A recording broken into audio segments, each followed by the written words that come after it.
kiški padat, što mine toj.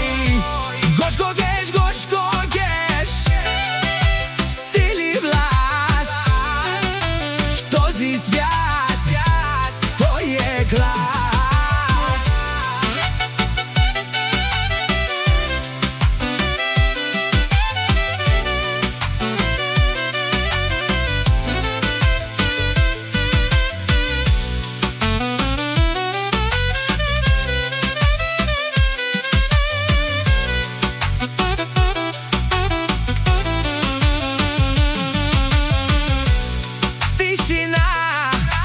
Той е хладнокравен, не се врузва на лъжи, винаги е първи, знае си цената, няма компромис.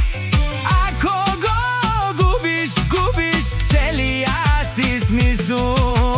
Очите му говорят повече от 1000 думи, остава след себе си само разбити суми.